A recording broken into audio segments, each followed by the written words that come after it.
నేను నిమ్హాన్స్లో జాయిన్ అయినప్పుడు ఒక గొప్ప ప్రొఫెసర్ ఉండేవాళ్ళు అనమాట. ఆయన పేరు ప్రొఫెసర్ ఏబి టాలీ.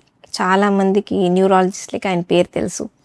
ఆయన ఒకరోజు నాకు రౌండ్స్లో చెప్పారనమాట. ఏంటి అంటే 60 ఏళ్ళు దాటిన తర్వాత హ్యాపీగా ఇంకా రిటైర్ అయిపోతాము, పిల్లలు కూడా సెటిల్ అయిపోతారు, ఆ ఏజ్ కల్లా సెటిల్ అయిపోతారు కదా పిల్లలు.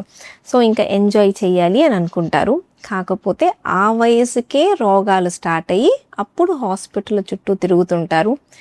మామూలుగా హస్బెండ్ వైఫ్ ఇట్లా ఉంటే ఎవరైనా చనిపోయారు అంటే తర్వాత వాళ్ళ లైఫ్ ఇంకా దారుణంగా ఉండిద్ది అని నాకు చెప్పారనమాట. సో అది నాకు ఎప్పటికీ అది నాకు గుర్తుండిద్ది. మనం హ్యాపీగా ఇదిగో ఫ్రీ అయ్యాము అనే ఏజ్కే మనకి చాలాసార్లు రోగాలు వస్తుంటాయి. ఇది ఎందుకు అంటే వయసుతో పాటే మనకి చాలా జబ్బులు వస్తాయి కాబట్టి ఇప్పుడు హార్ట్ కానీ బ్రెయిన్ కానీ రక్తనాళాలు కానీ ఇవన్నీ ఏజ్తో పాటు క్షీణిస్తూ ఉంటాయి. సో మనం ఇట్లా జరగకుండా ఉండాలి అంటే ఏం చేయాలి అంటే మనము ముందు నుంచే జాగ్రత్త తీసుకోవాలి. ఇప్పుడు 20లో నుంచే జాగ్రత్త తీసుకుంటే కదా ఇప్పుడు మన బాడీ అనేది ఈ వరల్డ్లో అన్నిటికన్నా కాస్ట్లీయెస్ట్ రియల్ ఎస్టేట్ అనమాట మన బాడీ అనేది.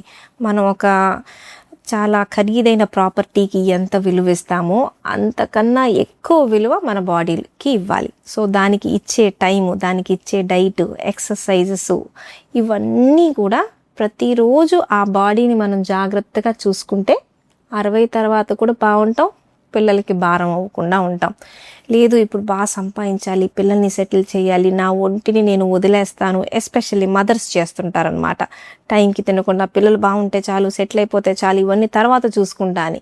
కానీ ఆ తర్వాత అనేది మనకి రాదు. మనం ఈ రోజు నుంచే మన బాడీకి కూడా అన్నిటికీ ఎంత టైం ఇస్తామో బాడీకి కూడా అంతే టైం ఇవ్వాలి అన్నట్టు.